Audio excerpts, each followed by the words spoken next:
Entrepreneurship is a continuous work. In your mind, it's always working. Always.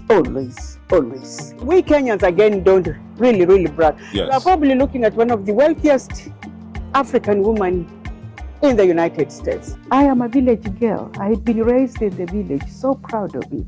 Waka Flocka himself, right here in Atlanta, guys. Lifestyle Nigeria, we don't mess around. No.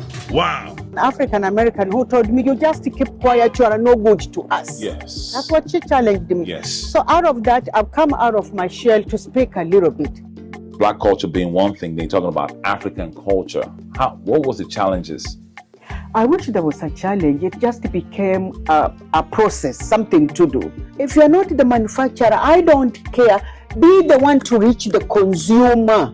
I'll tell them, be fearless. All right, guys, we are in Atlanta. Yes, we are. We are in Atlanta to see if the African is being represented, if the African is faceless in Atlanta. So we're going to check out some stores. We're going to talk to some people, and we're going to see what is good.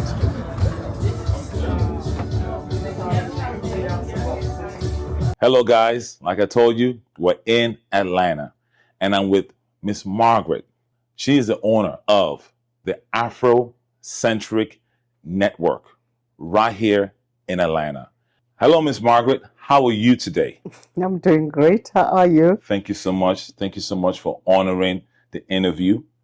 I have so many questions, but we got to start somewhere. Sure. So my first question would be, guess who I met, guys? Waka Flocka himself, right here in Atlanta, guys. Lifestyle Nigeria, we don't mess around. No. Wow. Hey, We're glad to meet you, sir. Yeah. You know what I mean? Get the essence. You know what I mean? Right here in Afrocentric. Afrocentric. Yeah. Why you come here, sir? Why I come in? Yeah. To heal the body, the spirit, the mind. Just, if you of earth, you got to get cleansed and cured from earth. Bam. And that's why I'm here. Awesome. It's the closest thing to Africa, so I love it. I love it. I love it. I love it. I love it. Yeah. Thank you, sir. Store, man. Thank you, sir. Have Thank you, fun. sir. Thank you. Thank you. I appreciate you. We love it. We love it. Thank you, sir. Why did you start this business, the Afrocentric business? Where did that start?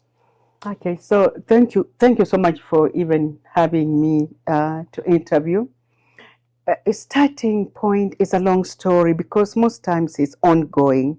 But I do remember when I came here as a student, probably 19 years old, long time ago, I used to have so many questions being asked. So, do you live on the trees? Then Tarzan was the number one show, almost number one, you know. And at first, I was almost shocked. Why would anyone ask me if I jump from tree to tree? I did, however, quickly understand that it is because they did not know. It is. So I took it upon myself to educate as much as I could educate. So part of educating was to push anything good about Africa. African art, African culture, African this. I talked it nearly every day to my schoolmates, just to realize that what they were seeing is not exactly who I was. And who was I? I am a village girl. I had been raised in the village, so proud of it. I had one of the best childhood in the village. And that's what I just originally wanted to push. So I found myself pushing anything Africa to sell. Wow. And what year, you're talking about 30, 40 years ago? In the 70s. In the 70s. Was that here in Atlanta? No, it was mostly in the Midwest. And if you are familiar in the Midwest does not have a cluster of Black people. So it was in the Midwest, Kansas specifically. That must have been very challenging. You're talking about Black culture being one thing, they're talking about African culture. What was the challenges? I wish there was a challenge. It just became a process, something to do. So if I say it was challenging, I would be lying. For me, it was just something to achieve. We Kenyans don't like to brag a lot. But It's okay. But we are that and more. Get you right. Hey, brother, how you doing? How you feeling? How you feeling? You got it. Oh my God. So, this young man, his name is Isam Loman. About 20 years ago, when I had just bought the property, he had graduated from Morehouse and he had started his first athlete foot. Okay. So he comes, he tells me, can you rent this space? I tell him, I was kind of short of money. I asked him, no, give me money that I cannot refuse. For this small lot, he paid almost $1 million. He is one of the wealthiest African American in the United States. Google him, Isam Loman. Isam Loman. Isam Loman. He owns Athlete Food. He is a franchisee. He is a franchisee with Athlete Food. Wow. Probably worth 15 million at the most. So Wow. everything is on Google these days. I was lucky in that someone recognized how so much I had been pushing Africa that I began to be invited to little, village schools to push Africa from my perspective. So I would give speeches. When you are a student, making $100 after speech during then was a lot of money, yeah. Now, particularly when it comes to, back then when we were growing up, at least, our parents would tell us, hey, go to America and go be a doctor, or when you go to school, be a lawyer. How come you went towards the arts? Sometimes my mom, by the way, when she visits, and I'm a successful businesswoman, my mom says, you can still go to school. My mom's dream was to be a doctor. So both my parents are telling me, it's not too late to go to school. You can still be a doctor. Don't mind that I was already having my master's degree, of course, in public administration, but not in being a physician. It is a dream parents want for their children. But if God can bless that child to find something they love, that's the beauty about life. Now, looking back, everywhere I go, in also where I would always be selling something. I remember growing up in the village, again, I will use that. And my mom had quite a bit of us. And as a child, she waking me up to go give me vegetables to go sell in a marketplace. And I would be agitated and angry. When I'm older, in fact, here in America, she's visiting me. I'm asking her, why would you choose me to sell the vegetables? And all she said, stupid, because you are the only one who would have sold everything by 10 o'clock. But I'm saying that to say it's just a natural thing that slowly took its course. You own the building or? I own the whole building. So what I've shown you, all those tenants, the Nail Salon, the Caribbean, Afrocentric, of course, the pizza place. Yes. Wow. And how long have you been here? 46 years. 46 years. Yeah, I came when I was young, straight from high school. The mosque. This is a serious table. Everybody is standing in their own right. She stands in her own right as the owner. She's involved into movies.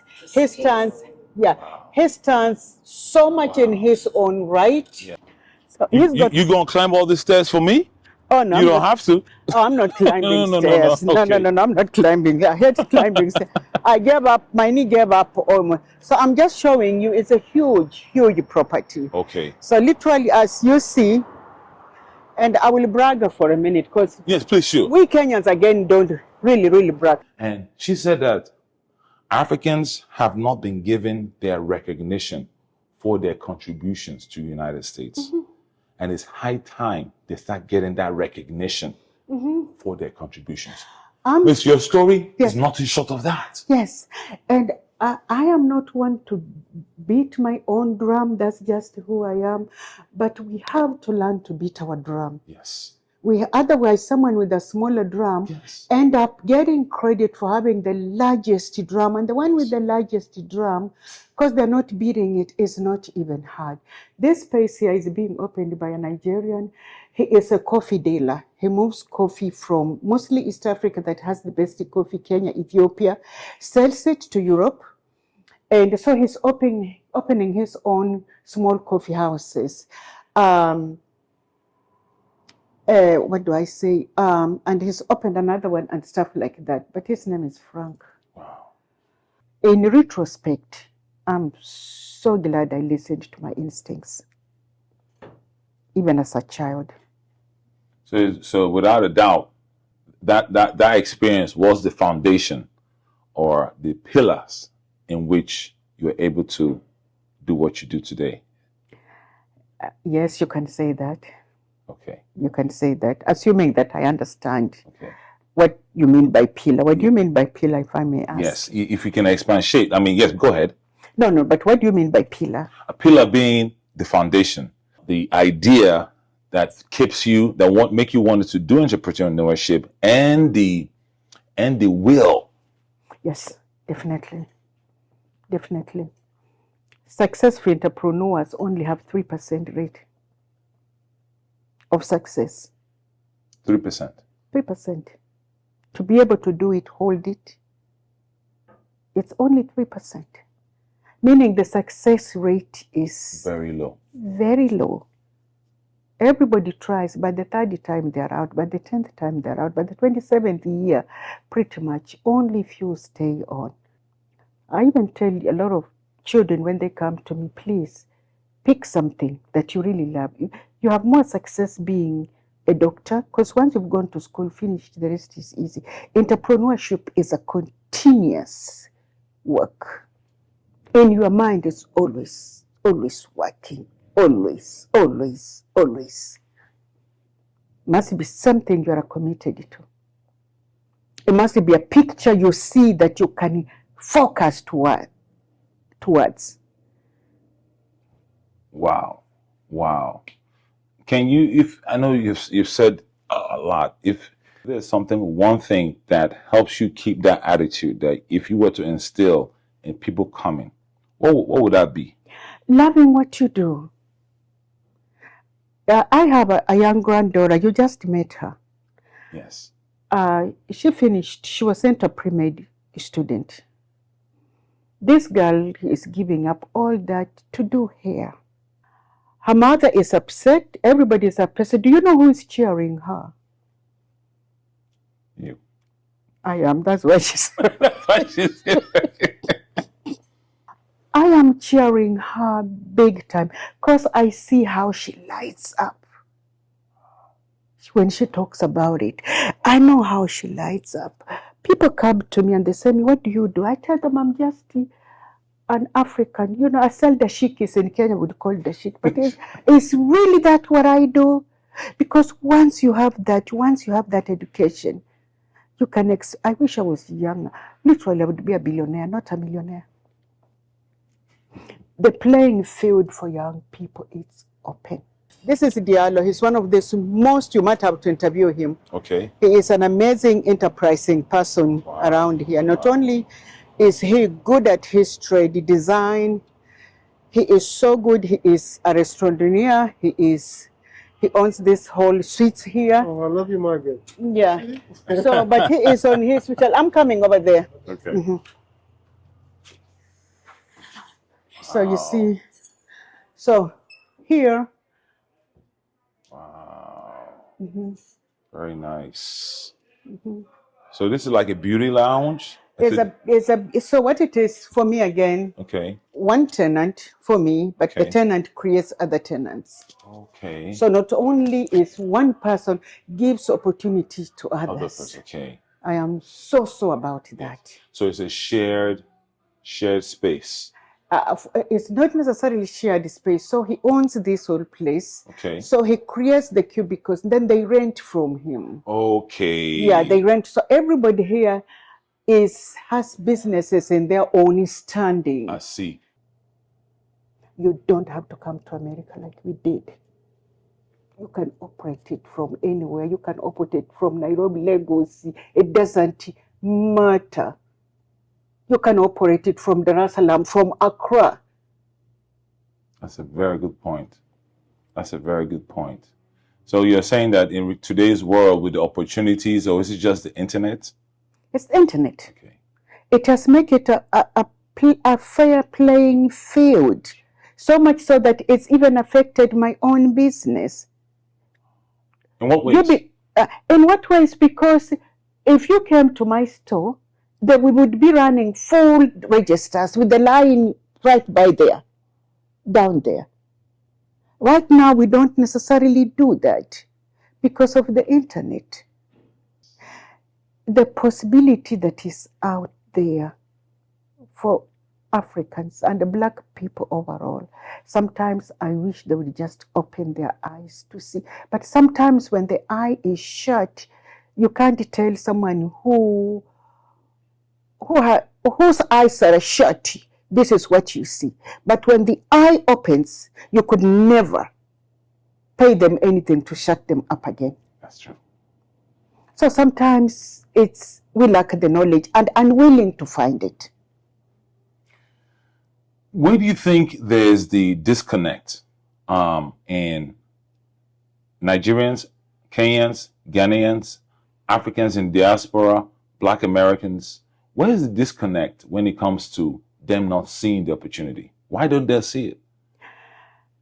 I hate to go into so much theories, but as a group of people, we are very trusting. As a group of people meaning Black people, might they be in Africa, may they be in America, even though America's story is different. We are just very trusting. We trust someone who is hurting us. Instead of setting up to say, why, we still trust. And if I want to win over your house, if I find an opportunity to pit your son against you, his father, who care about him, I sing the same song to your son day in, day out. I will convince him that his father, who gave birth to him, who cares about him, his father, is not good enough. But the stranger who wants to divide the house is good enough. Africa has had a story of dividing house for a long time. When we wake up, we have to sing this story, and only a few of us, I will say whatever. For me, I will give you an example. When people mention Nigeria, they say the scammers. Do you know the worst scammers come from India?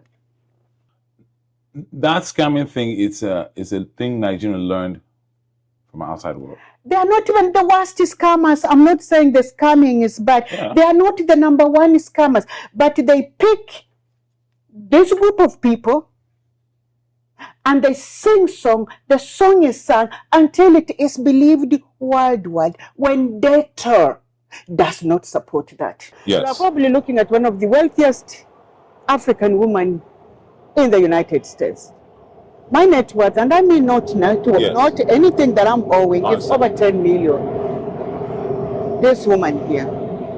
This property alone, I don't have to say anything, Google it. Yes. When you look, you may not see I mean, Mercedes. it's right on the bridge. Not only that, Mercedes-Benz is within walking Yes. distance. Yes.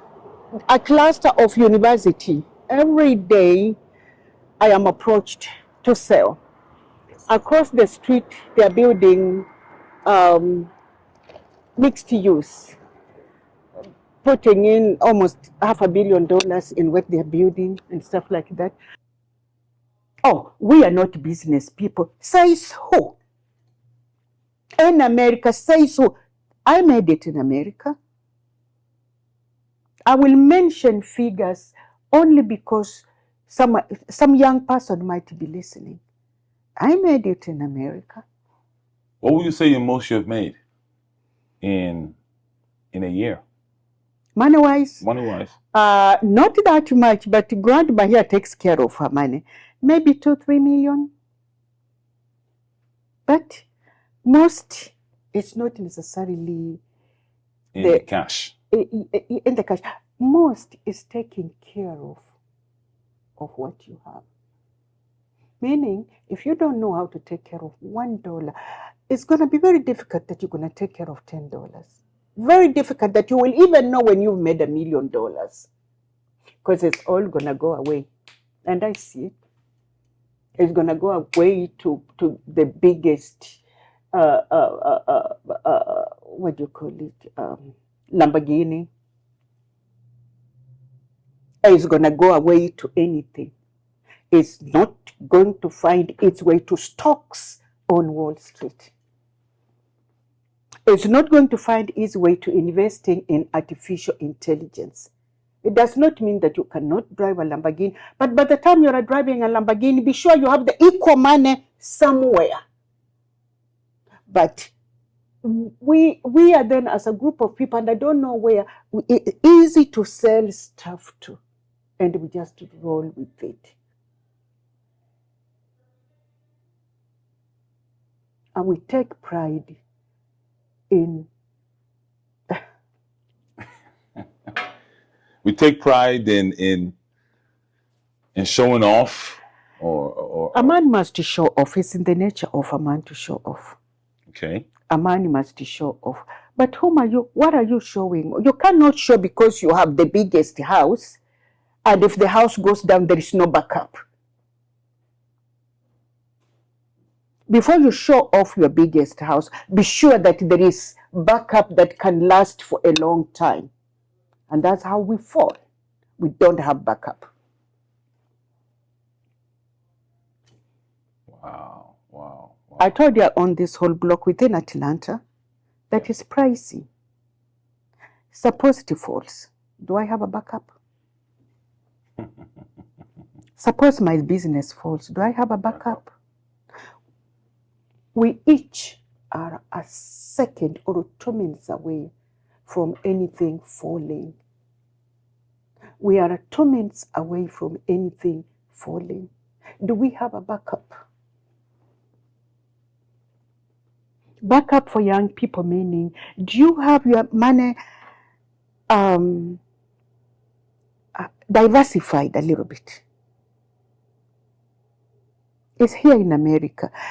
For career people, you might have 401. That's good. Do you have anything on Wall Street? Do you have anything in a simple city that you can easily get to? Do you have a saving that can pay your bills for 3 months?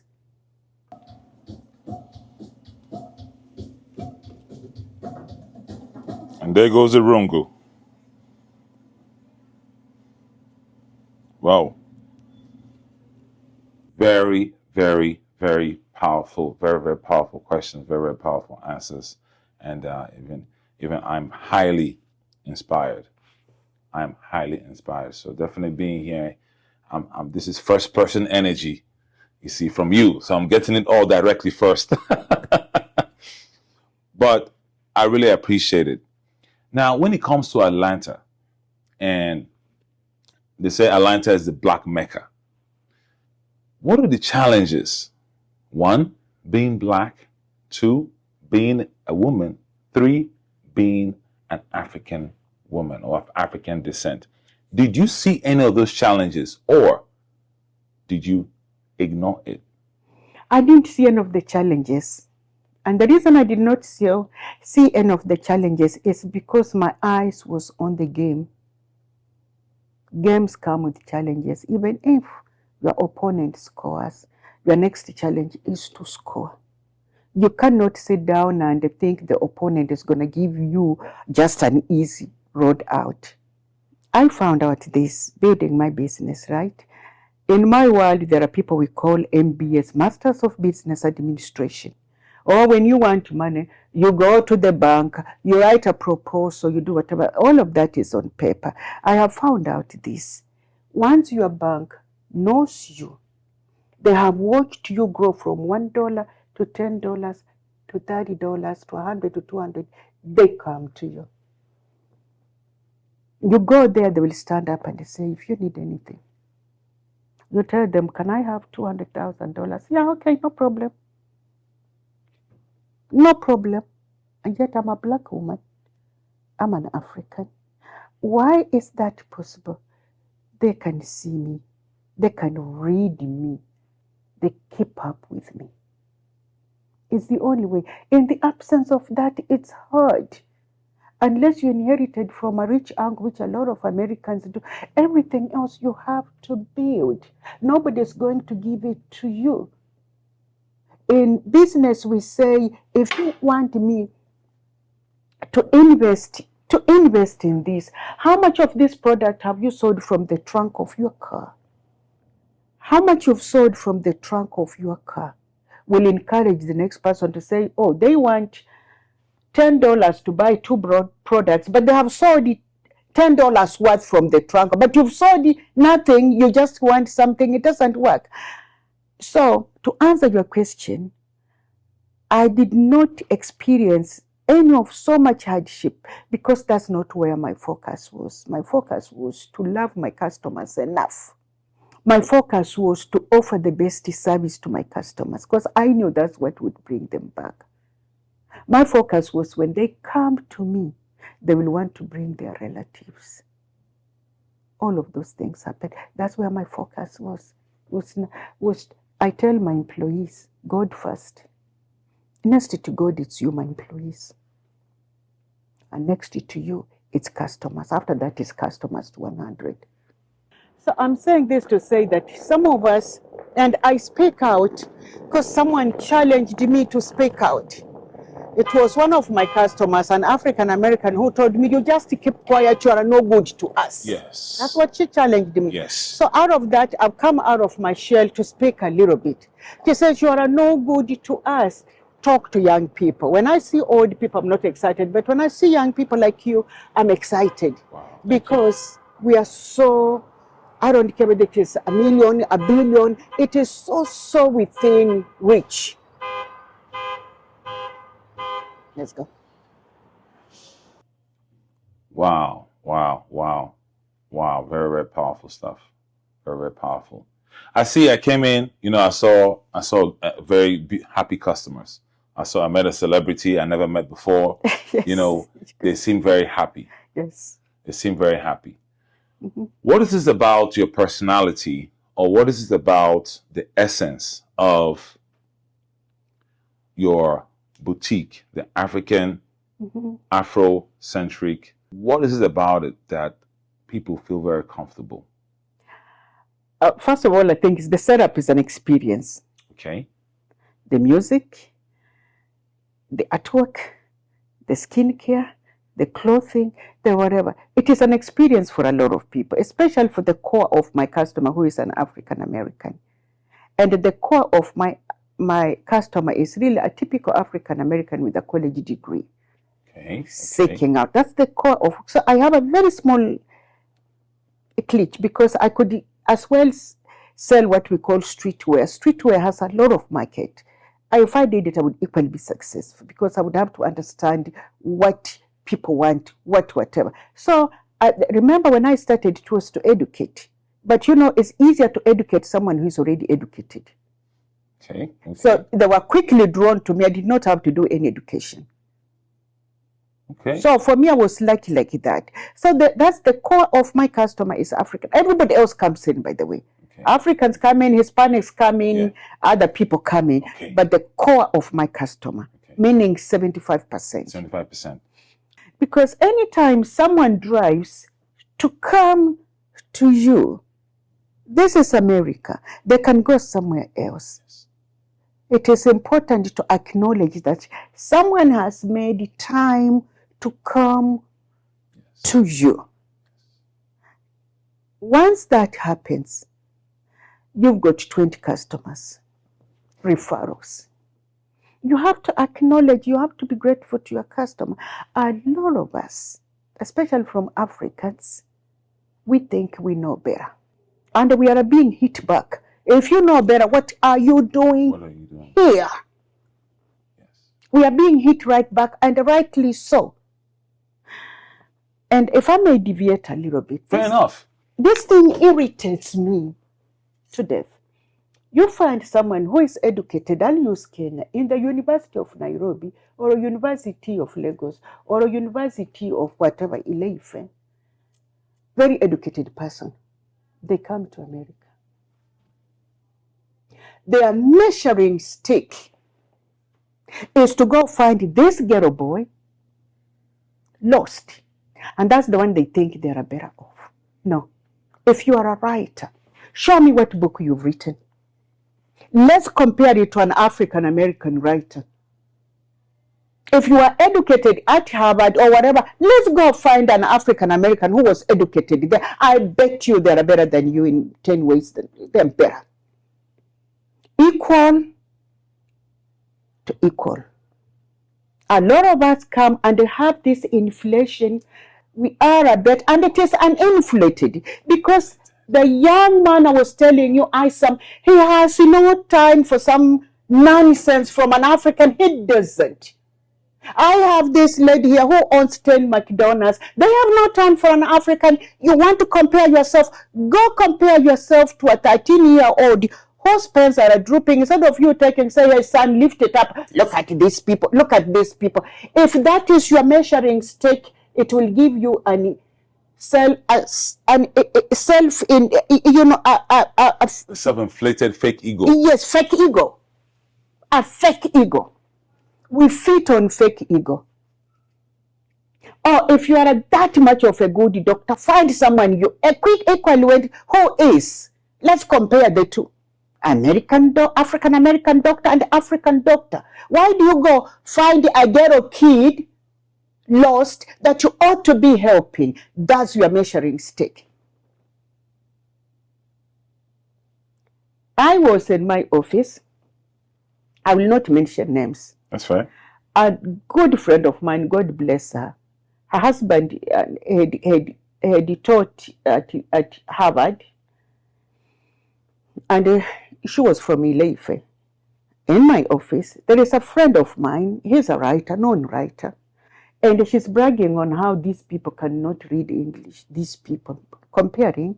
Her brain tells her, she knows that this friend of mine is African American. Her brain is telling her, and my friend is just listening, very intelligent woman. My friend is just listening. Both of them have departed. And my friend just asked, oh, so you are, yeah.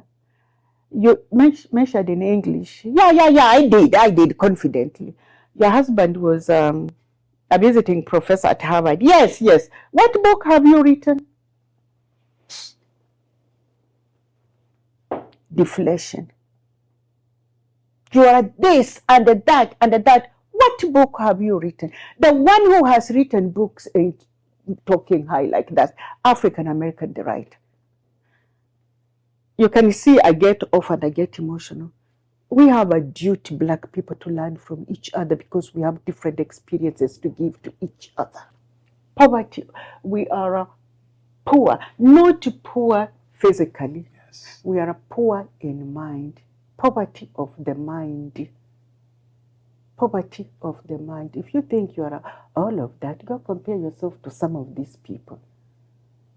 You cannot show someone you ought to listen. I don't care whether he's homeless or a drunk.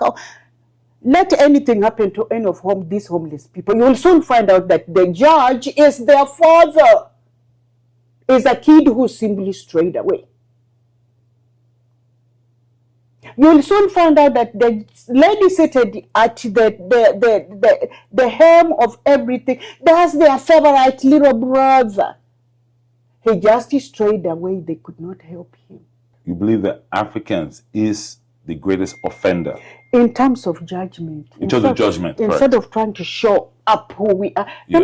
Let me tell you, in my village, they said, by and large, we are a docile people.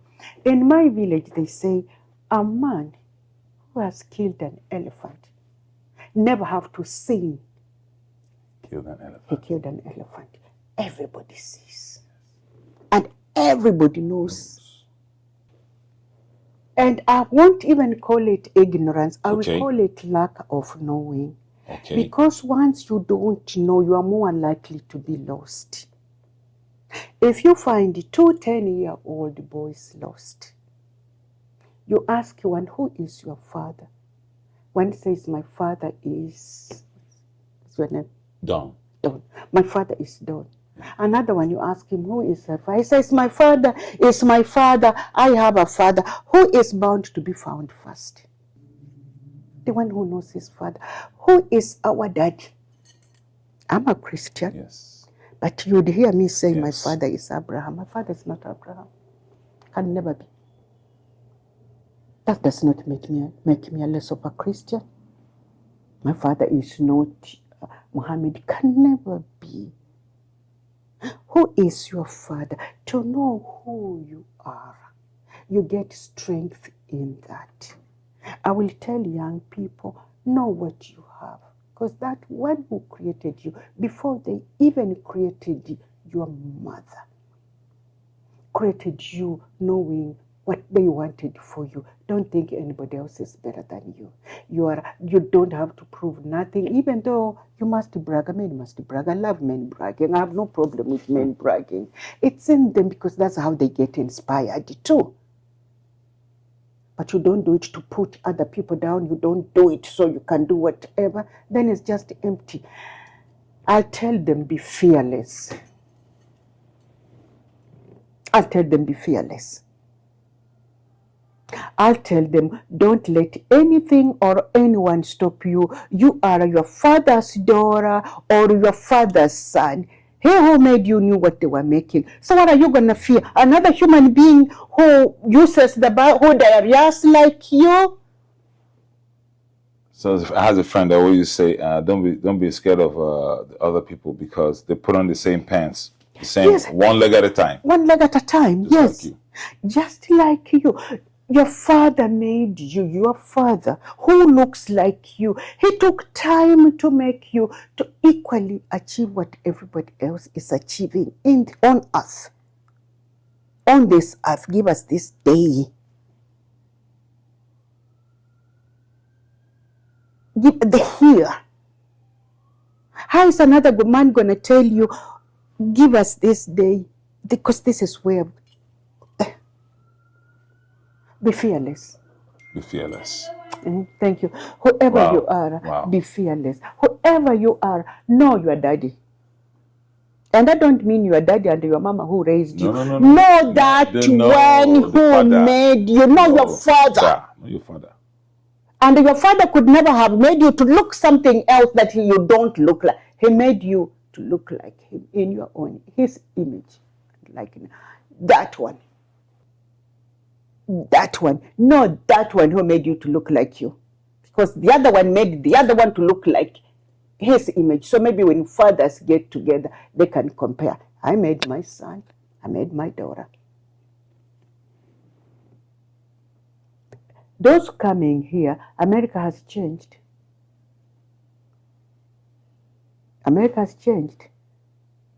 How has it changed? America is being left behind by China.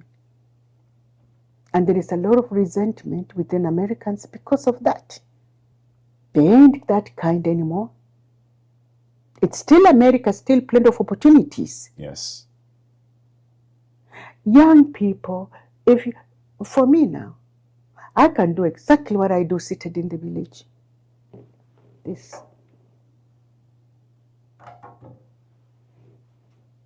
We all order from China. The stuff arrives here in 2 days. The stuff can arrive from Lagos in 2 days. It can arrive. I just ordered some stuff from Ghana. It arrived in 3 days.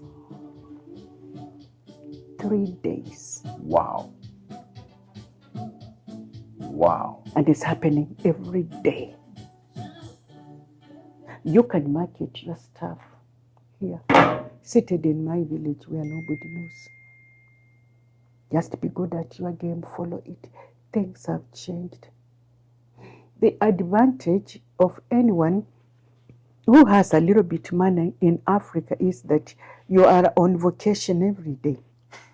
That is the truth. Oh, you can sit in the Yes. evening and watch Chelsea if you are young. From morning to night. Yes. We in America, we are like, there is nothing. We are work every day. Every minute. We are work. You can do that for 11 months and have 1 month to think about your rent. Yes. There you go.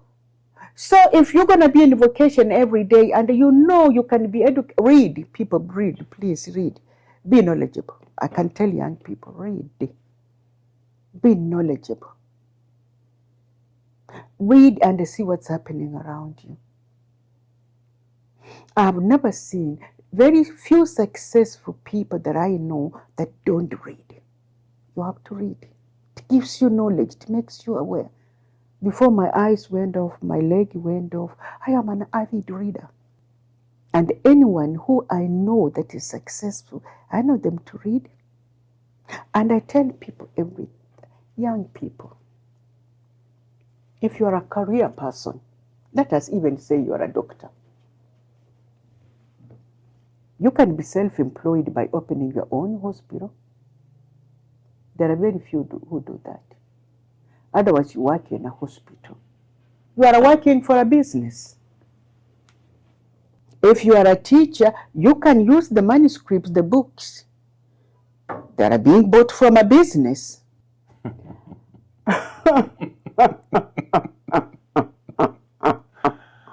Oh, man, fantastic. Any corporate, corporate. Corporate is a business being run by a man or a woman like you. Like you. Yeah, they're not aliens. They're not aliens. So if you work, do good work, because not all of us can do everything. We can't. I'm not pushing be into business. I'm saying, should you approach it fearlessly, knowing that the success rate is little, but approach it fearlessly. And if you fall, damn it, we're all gonna die walking or falling. So if you're gonna fall or die, why not die trying to do something that you think you would want to do? If your instincts tell you to jump, jump. Don't start guessing yourself, because you'll never jump. How does it to guess yourself? I don't have enough money. I don't have support. I am the only one in America. I am the only. That's guessing, second guessing yourself. Jump.